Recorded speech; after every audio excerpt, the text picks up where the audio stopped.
You're listening to Women's Media Center Live with Robin Morgan.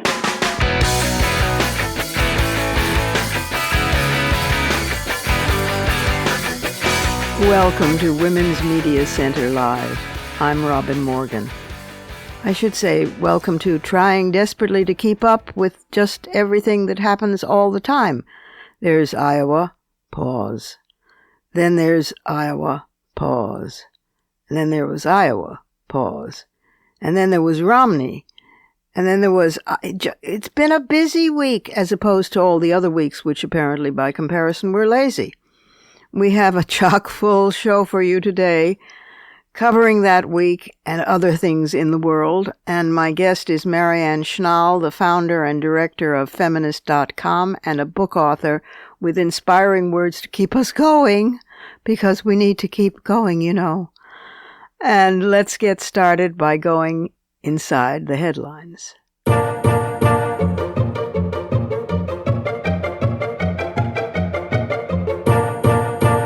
We'll take on Iowa and the Senate vote, and Romney and Pelosi on a tear, all later in the program.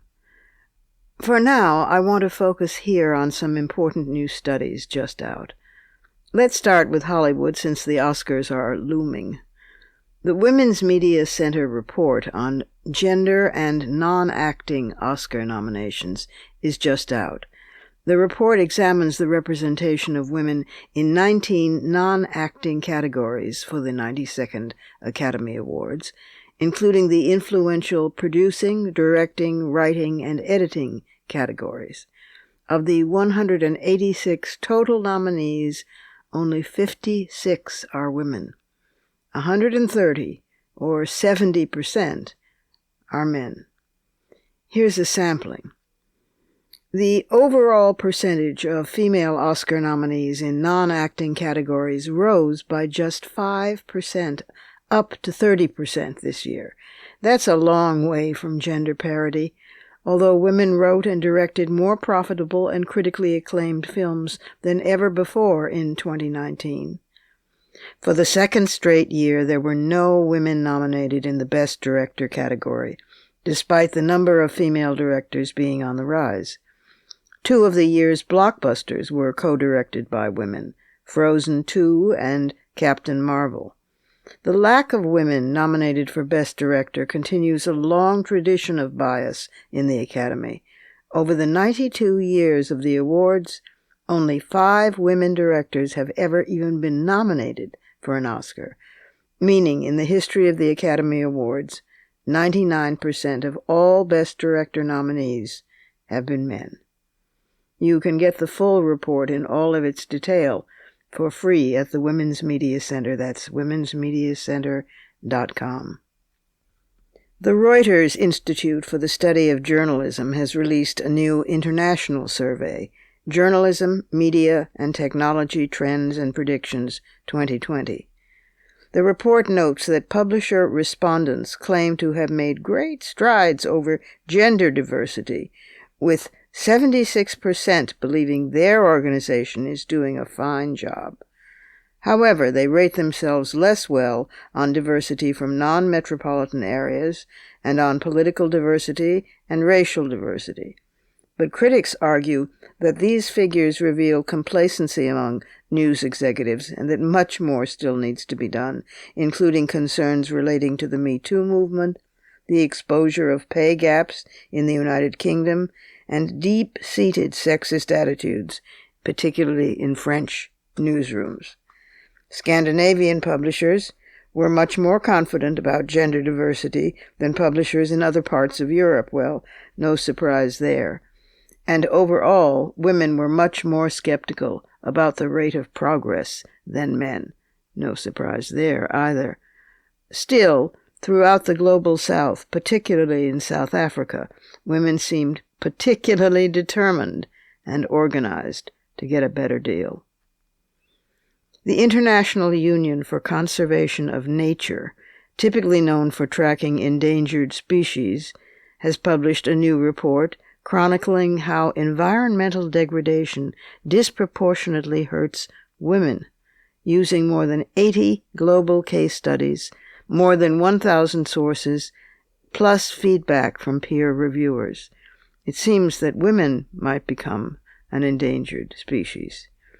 This is one of the most in-depth analyses of the complex linkage between violence against women and environmental degradation, and I'm going to return to the findings in this study in much greater depth in future, because the data confirms what we already knew from anecdotal evidence, but it adds remarkably important new data plus insights. Last, not a study, but an accomplishment. NASA astronaut Christina Koch has returned to Earth after 328 days in space, a record for the longest single space flight by a woman and another in a string of recent achievements by female astronauts. Koch, a scientist from North Carolina, joined the astronaut corps in 2013, the first class in NASA's history that had as many women as men. Under a program dubbed Artemis for the twin sister of Apollo, the space agency is preparing to send, quote, the next man and the first woman, close quote, to the moon by as early as 2024. In October, Koch and Jessica Meir performed the first all-female spacewalk when they stepped outside the space station to repair a faulty battery charger. In all, Koch performed 6 spacewalks, including 3 with Meir, spending a total of 42 hours and 15 minutes outside the station. Still, for all the high-profile milestones and the record-breaking achievements, women remain an overwhelming minority at NASA and in the aerospace industry as a whole. They make up only about a third of NASA's workforce, and they constitute just 28% of senior executive leadership positions and 16% of senior scientific employees. That's according to a survey compiled by the agency. And that's not good for those women who want to boldly go where no one has gone before.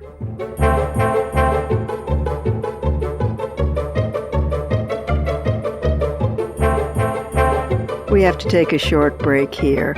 But if the news put you into a state of desperation, not to worry. There's inspiration ahead toward the end of the program, and coming right up is the Surrealism Corner, which is a source of respiration. Breathe.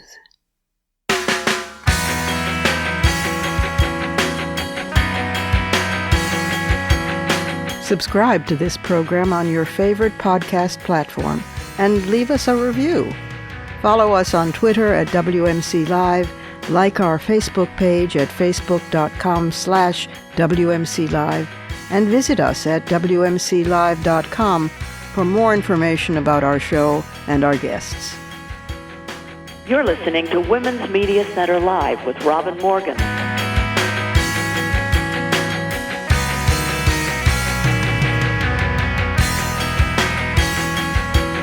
After refusing to hear evidence or witnesses, the United States Senate, once termed the greatest deliberative body in the world, has acquitted Donald J. Trump of high crimes and misdemeanors. Why, we must be in the Surrealism Corner.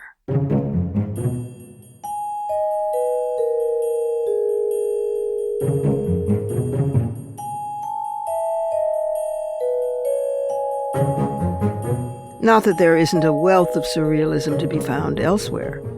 Here's an even more sobering one. Daphne Bramham, in an opinion piece in the Vancouver Star in Canada, reported with outraged incredulity that Canada's parole board has been allowing men who have killed their intimate partners to be permitted, even encouraged, to go to brothels where they're on parole and out on day passes. Last September, the board allowed Eustacio Galiz, 51, who'd been convicted of conjugal violence in 1997, then brutally murdered his 32-year-old wife in 2004, to do so. He'd been sentenced in 2006 to life in prison with no chance of parole for 15 years, and was deemed at high risk of committing violence against a partner. But once he became eligible for day parole, his caseworker appealed to the parole board that Gillies had, quote, sexual needs. Yet because he was deemed unready to have relationships with women, buying, quote, sexual services would be the solution. Of course, that solution is a criminal offense in itself, as is operating a brothel, not to speak of the violence such a man was likely to unleash on the prostituted woman to whom he was being sent. The board agreed. This year, just a short time ago, Gillies turned himself in to Quebec City Police once they found the body of a 22-year-old woman massage parlor worker whom he had patronized after he had been banned from the brothel because he had been violent with women there. Apparently, 14 of Quebec's parole board members have less than 3 years' experience, and several have never dealt with cases involving dangerous offenders. An investigation has been ordered by the public safety minister. Oh, wow. This story bursts the seams of surrealism wide open, straight to grotesque. How many murdered women does the Canadian Parole Board think it takes to satisfy a convicted killer's sexual needs? This next item could be titled, Are We Really Surprised at This? It seems that inside the company of Victoria's Secret, the underwear firm, 2 powerful men presided over an entrenched culture of misogyny, bullying, and harassment, now exposed by interviews with more than 30 current and former executives, employees, contractors, and models, as well as in court filings and other documents. Ed Razek, for decades one of the top executives at L Brands, that's the parent company of Victoria's Secret, well, he was the subject of repeated complaints about inappropriate conduct. He tried to kiss models, he made them sit on his lap, he groped them. Executives claimed they had alerted Leslie Wexner, the billionaire founder and chief executive of L Brands, about his deputy's pattern of behavior. But anyone who complained, particularly the women, faced retaliation. Casey Crowe Taylor, a former public relations employee at Victoria's Secret, witnessed Razek's conduct and said, quote, anyone who tried to do anything about it wasn't just ignored, they were punished. This story, surfacing now, adds another layer to what was already coming into focus last year when Wexner's ties to the sex criminal Jeffrey Epstein became public. Epstein, who managed Wexler's multi-billion-dollar fortune, lured some young women by posing as a recruiter for Victoria's Secret models. L Brands, the publicly traded company that also owns Bath and Body Works, something to boycott, is likely to come under even closer scrutiny now, as well it should. Shares of L Brands have fallen more than 75% from their 2015 peak, and with its sales declining, Victoria's Secret has been closing stores. Plus, the annual Victoria's Secret fashion show has been canceled after nearly 2 decades on network TV.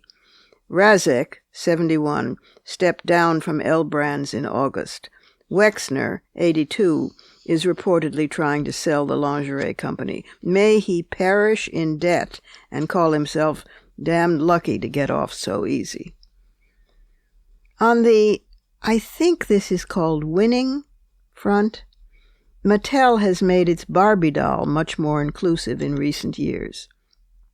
Barbies today come in different sizes, skin tones, hairstyles, even occupations.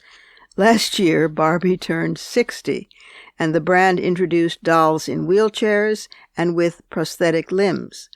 The 2020 collection just launched a bald Barbie, she must be going through chemo, and a doll that has vitiligo. This follows on the career Barbies, in which the now multiracial doll can be an astronaut, a firefighter, a scientist, a boxing champion, a political candidate, and a judge, complete with gavel. Meanwhile, Ken, who used to be whiter than white bread, also comes in different skin tones and can be a babysitter boy and a barista, and can have long hair or a man bun or cornrows. Now, look, I don't mean to trivialize this because Frankly, it is important that kids can have toys that reflect their realities, boys as well as girls. And their realities, fortunately, are not all white, blonde, skinny, big-breasted, and able-bodied. So congratulations to Mattel that the Barbies line can currently boast 176 dolls that represent 9 different body types, 35 skin tones, and 94 hairstyles. It's just that, well, you see, you still have to buy all these extra appurtenances for different Barbies. This is otherwise known as addictive marketing. But mostly this makes me ambivalent because since we are still fighting for basic reproductive rights in this country all over again, and since women are being starved and kept non-literate around the world, I sometimes wonder whether, as I get ready to turn up my toes, all I'll have to show for 60 years of rabid feminist activism is, well, a more diverse Barbie. Or no, wait, here is another victory, I guess. Well-meaning enough, but a little late. Philadelphia is honoring the 100th anniversary of the 19th Amendment this year, that which recognized women's right to vote, and it's doing so by making an honorary change to its famous nickname, the City of Brotherly Love. Philly will be the City of Sisterly Love for this year only. Maybe I'm just becoming a curmudgeon. Better turn to the natural world for relief. Oh, here's one. The humphead parrotfish. It has jaws so powerful it can bite through rock. I sometimes feel as if I'd like to do that. In fact, the creature does eat rock and coral reef, all in its search for algae. It then excretes this stony diet as fine sand, which, building up over time, creates islands with those beautiful tropical white sand beaches so much loved all over the world. Yep, that's what the sand is. Or, as the great English satirist and sometimes poet Jonathan Swift wrote, such order from confusion sprung, such gaudy tulips raised from dung. And so surreal.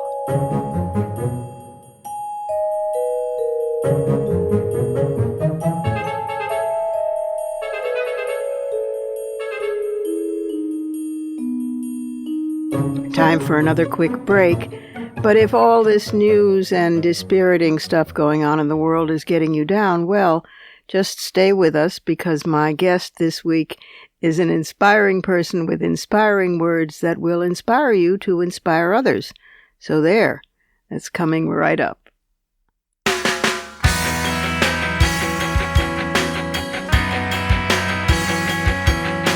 The Women's Media Center, founded in 2005 by Jane Fonda, Gloria Steinem, and myself, is a progressive, nonpartisan, nonprofit organization working to make women visible and powerful in media.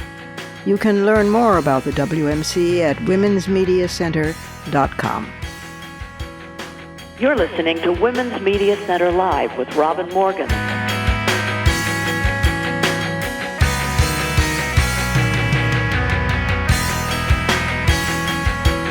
My guest for this week's conversation is Marianne Schnall. She is a writer and interviewer whose work has been featured in a variety of outlets, including the Oprah Magazine, Marie Claire, CNN.com, Time.com, Forbes, the Women's Media Center, the Huffington Post, Forbes Women, and on and on. She is also the founder and executive director of the women's website and nonprofit organization Feminist.com, and she is a book author, and that's what we're going to talk about today. She's coming back to the program, and welcome here, Marianne Schnall. Marianne, welcome back to the program. Well, thank you so much, Robin. It's always wonderful to talk to you and always an honor to be on your show. The world knows you as the originator and creator and sustainer of Feminist.com, which is the place to go to when you want to know anything about feminism, from which group is near me to what is the controversy over such and such?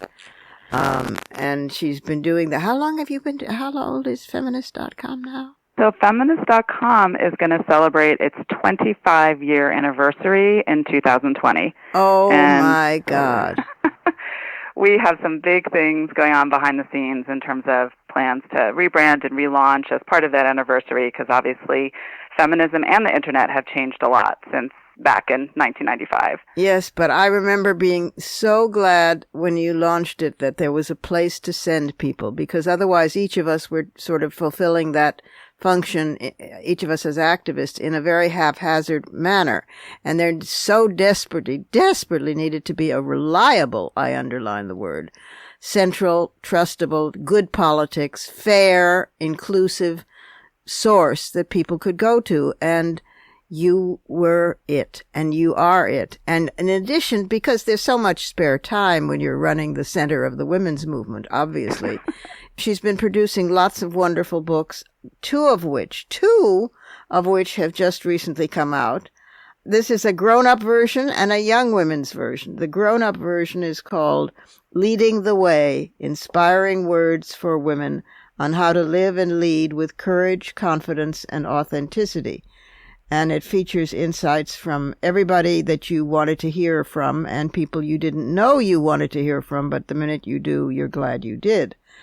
And then the, in a sense, companion volume, although each of these books stands happily on its own book feet, the companion volume is a young adult book called Dare to Be You, Inspirational Advice for Girls on Finding Your Voice, Leading Fearlessly, and Making a Difference. Also from interviews with people who girls revere and will listen to. Marianne, double congratulations. Thank you so much. Oh, this is a twofer. This is something that women can get for women friends or men, for that matter, and also for their nieces and their daughters and their young women friends and their students, and this it's a double whammy. It's very impressive. Talk about how you came to do a double header here. Well, first of all, I think, having done all of these interviews over my 2 decades, as a journalist, which of course include multiple interviews with you, and this is, these books cover over, 100 different women from all different spheres that I've had, honor of being able to talk to. I just sort of thought, I took stock of this moment that we're in, where it was almost like therapy for me, because with all of the very concerning issues and problems that we're facing right now in our country and the world, I look to like the hopeful, positive narratives. Mm-hmm. And one of them that I do see is, the women are, sort of rising up in all of these ways, with, being elected and running for office in these historic numbers and sharing their stories, and Me Too. And we mm-hmm. have, unprecedented numbers of women running for president. So it's like both this exciting time where women are, energized and looking to be engaged, and yet, there still are obviously so many different issues and obstacles that hold women back. So this I offered up. I decided that I wanted to give as much encouragement, inspiration, insight as I could, as sort of like a rallying cry to, for women to, be leaders and use their voices, and as a call to action for gender equity and equity of all types. Right. Well, also what I love about it is it's sort of practical, at least grounded advice. I don't mean it's do this, do that, but it's grounded in the real world. It isn't out there in the sort of Tony Robbins universe of inspirational advice, that guru kind of haze thrown over things that people who are in need of really good, solid advice devour because they're in need. But this is real food that you're giving people. So I congratulate you on choosing that route, which is not only inspirational to people, but helpful. Just plain helpful. That's good too. Well, this is what I really wanted to show. I mean, because I've had very personal conversations with the people that I talk to, even though many of the people I talk to are these esteemed people, the Oprahs and Melinda Gates. We all have these common obstacles and times we feel vulnerable and, things we've had to overcome and failures and that we've made mistakes or moments of self-doubt. And so I really also wanted to offer just kind of like real, heartfelt, advice and sharing, so that we are making sure that we are dealing with the realities of the things that we do experience, sort of across the board, as women. And Right. The reason why I decided to do one for girls is because, well, first of all, I have 2 daughters, and I've seen what can happen when you sort of support girls with empowering messages, but also because that's what I found was so much of all of these disempowering messages that sort of can limit us start when are aimed at girls. That's so if you right. don't get to them young,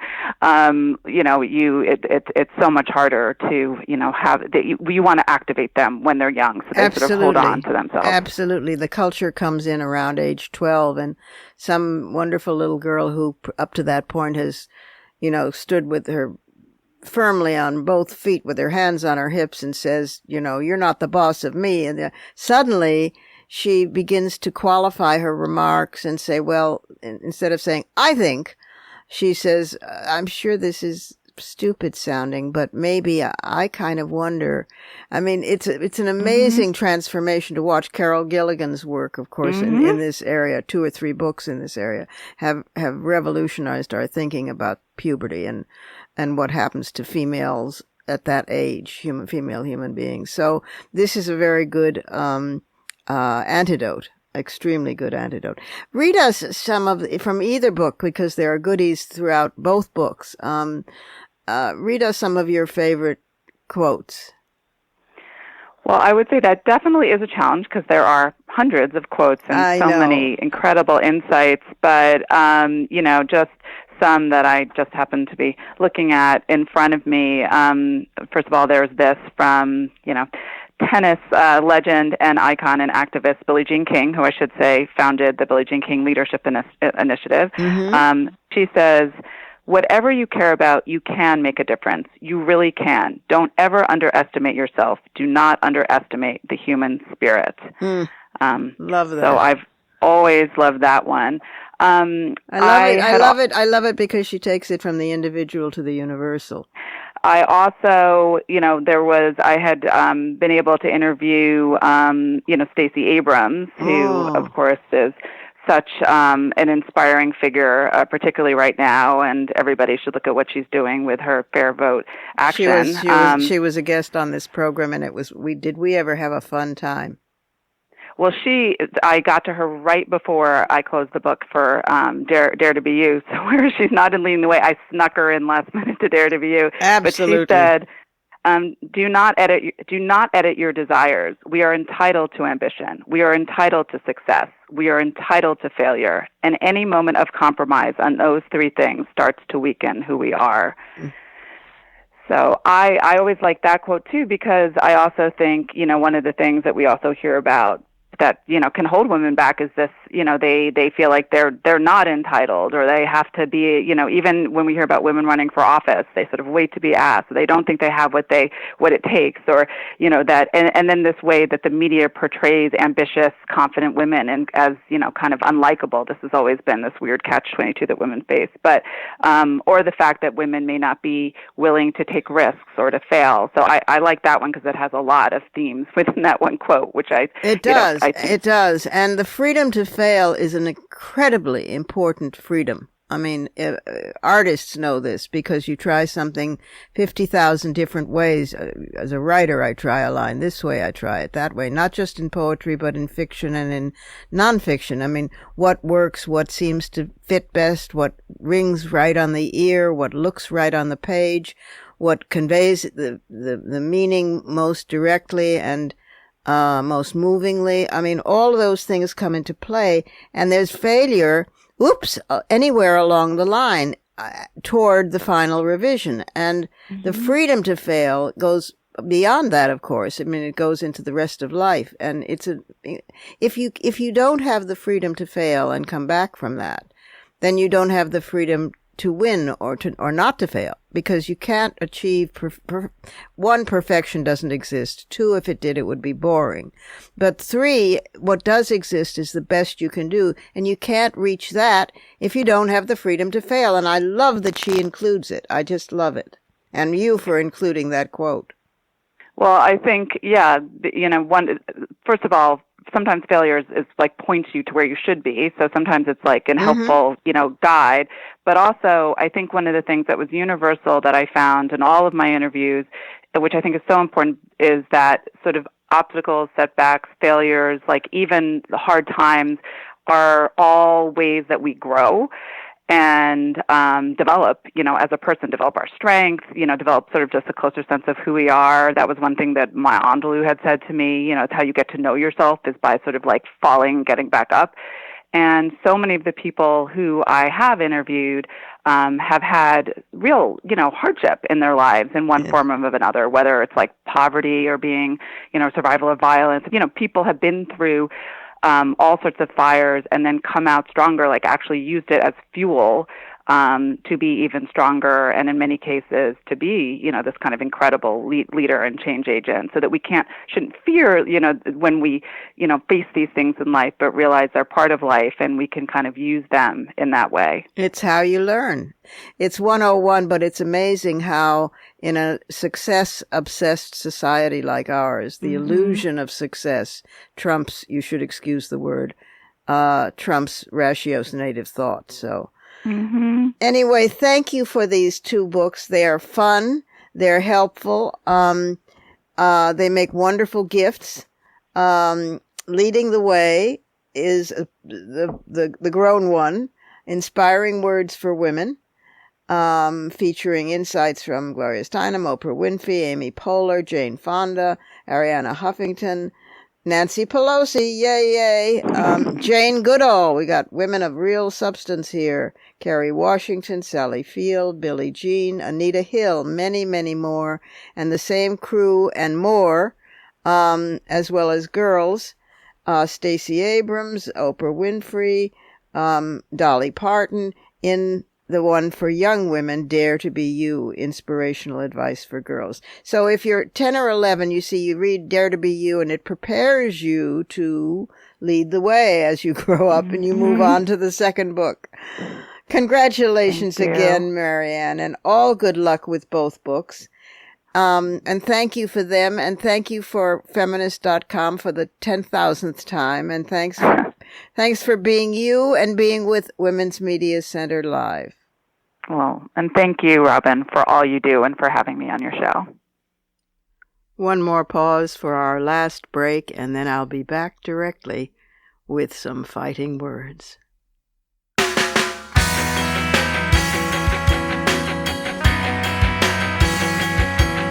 For the smartest talk about news, politics, sex, books, religion, race, and more, it's Women's Media Center Live with Robin Morgan. Audacious, witty, provocative, informative, and fun. It's Women's Media Center Live with Robin Morgan. Talk radio with a brain. A modest proposal can also be fighting words.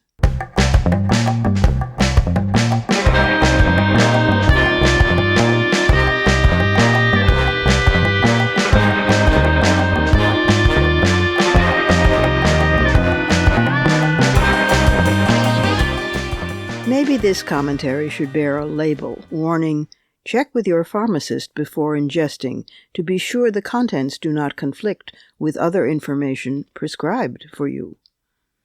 This is likely to be an intolerant commentary, as in being unable to tolerate any longer the mega spread of stupidity that seems to have increased with Trump modeling and Trump encouragement, from a small, durable, mortifying characteristic in American life into a full-blown epidemic that makes the coronavirus seem like a casual sneeze. In fact, this is a modest proposal for all of us to lower our tolerance level regarding stupidity. Now that won't be easy because apparently it is blissfully comfortable to be stupid, because stupid is often considered cute, and what's more, because stupid is pervasive. It now surrounds us, grunting, glowering, giggling, and scratching itself with pride. So we could start anywhere. But let's begin with Iowa. Oops, pause for the ritual caveat. By stupid, I mean willfully stupid. I do not mean intellectually challenged or illiterate or uneducated, since I've known quite a few persons who demonstrate both smarts and wisdom while juggling one or more of those conditions. I also do not mean to insult Iowans gratuitously, including the many who fled it for freedom in, say, New York, and especially not the original Iowans who named it beautiful land in their Sioux language before the European conquest and expansion.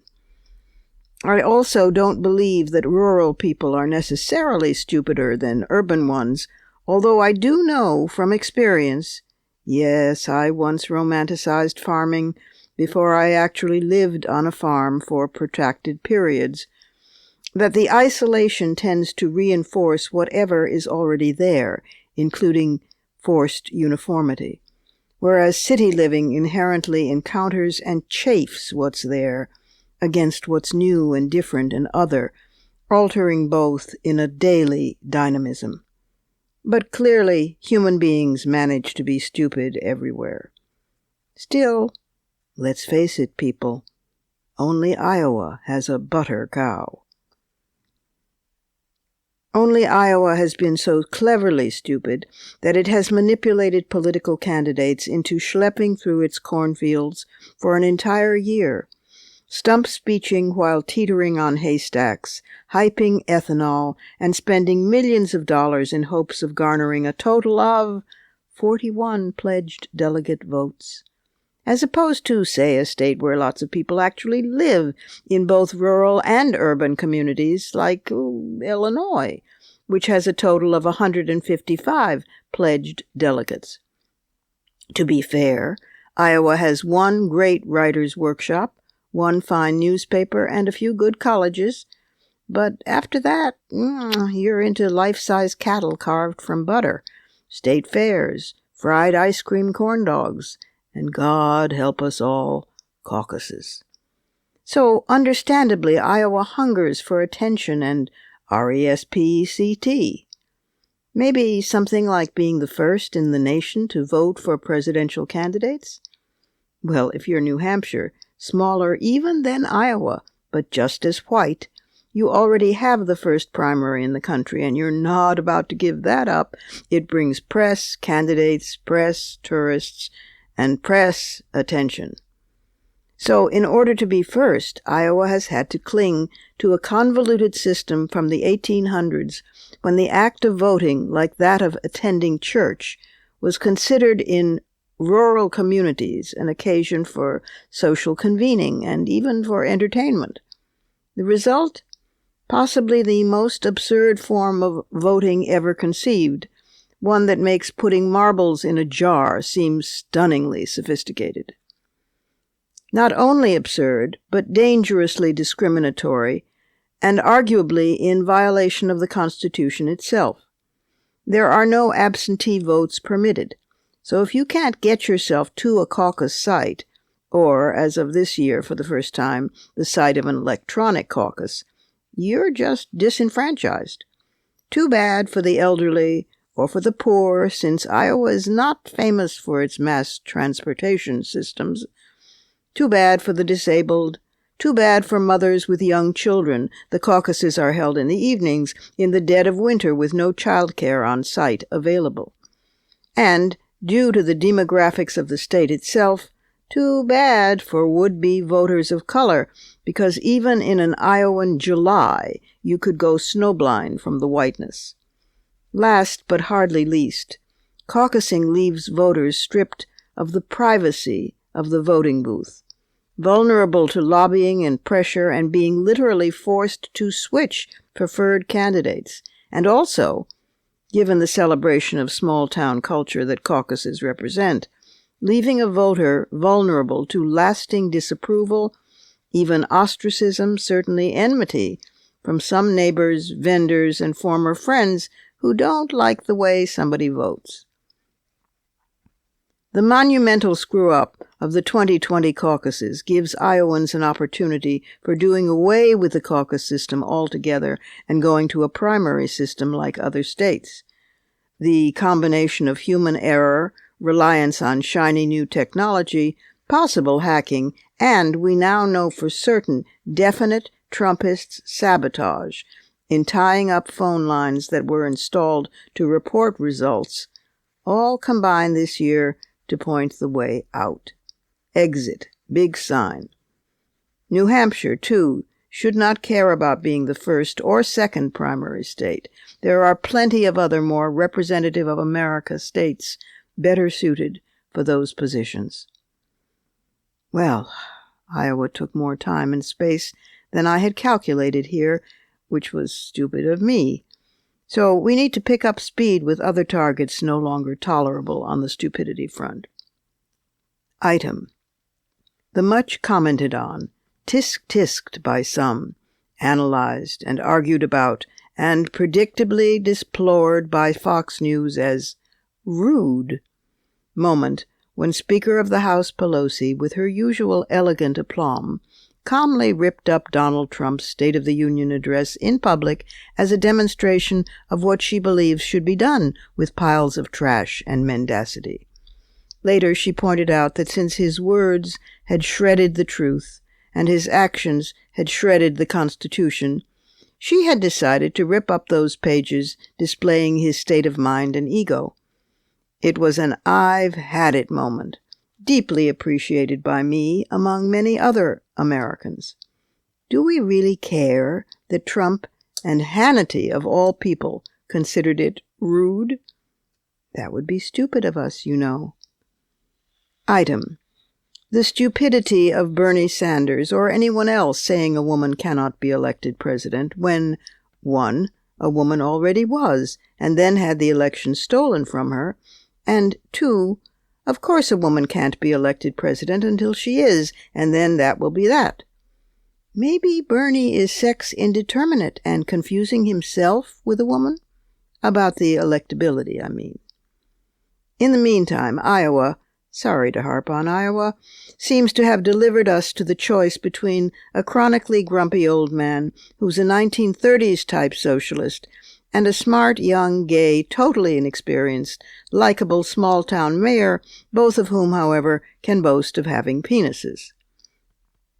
The stupidity of hanging on tenterhooks, thinking will she or won't she, as to whether Senators Susan Collins of Maine or Lisa Murkowski of Alaska will ever emerge from the hand-wringing anguish displayed before and after their final votes.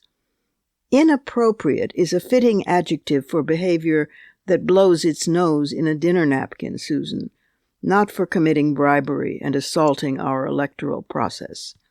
And Lisa, terming that behavior merely shameful and wrong, makes you sound like a 19th century governess lecturing Donald about the naughty sins of masturbation, or, as they used to call it, self-abuse. How about calling it for what it is? Abuse of power. The, yes, I'm afraid stupidity of reverence for Mitt Romney's principled vote to convict on one count of impeachment but not the other. I might find myself alone out on a limb here, not for the first time, but frankly have our standards been so guttered that we fall all over ourselves in gratitude at someone doing the minimum their job and oaths require? Certainly I'm pleased that although the Republican not guilty vote was strictly along party lines, the guilty vote was in fact bipartisan, with 1 Republican and 2 independents joining the Democrats. Certainly I realize this was done at some cost. Poor Utah. Trump will now try to turn it into the national center for testing radioactive materials. Certainly Romney has won himself a place in history.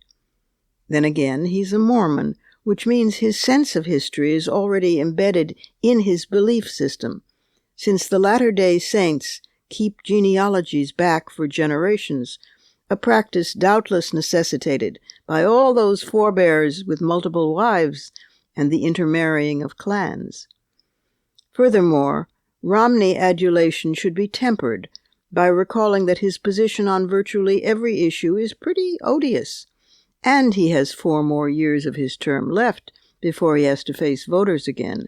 Plus, he is a multimillionaire who has multiple residences, one of which is so palatial it has a special elevator for his vintage automobile collection. Just saying.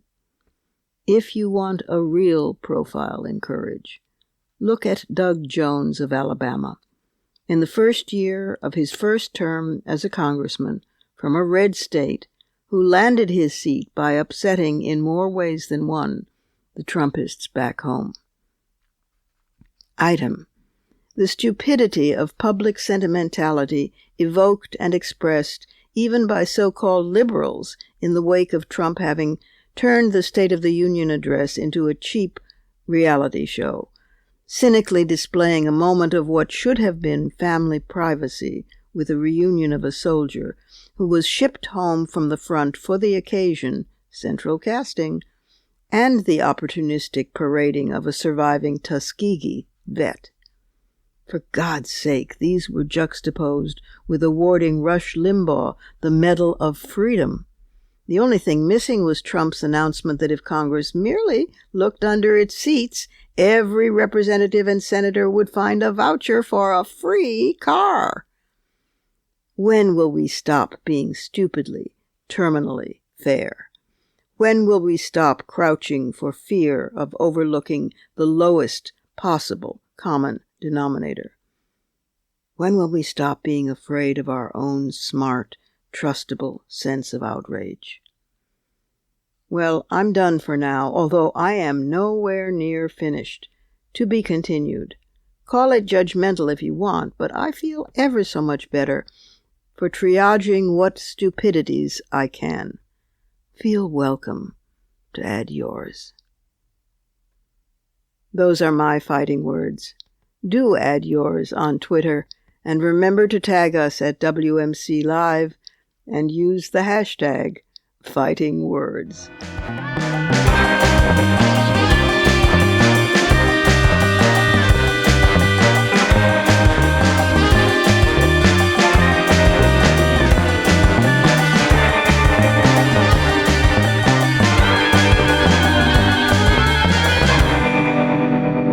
And that's our show for this week. We're off next week, but we'll be back on the 23rd with a brand new WMC Live.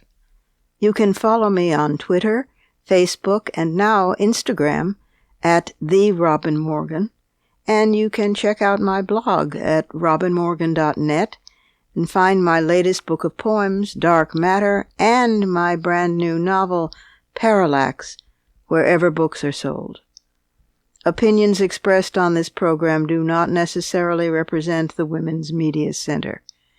Here's the family for Women's Media Center Live. Executive producer as well as founding and sustaining sponsor, Regina K. Scully. WMC president and co-executive producer of this program, Julie Burton. I'm Robin Morgan, your producer and host. Thank you for being with us. Join us again next time on Women's Media Center Live.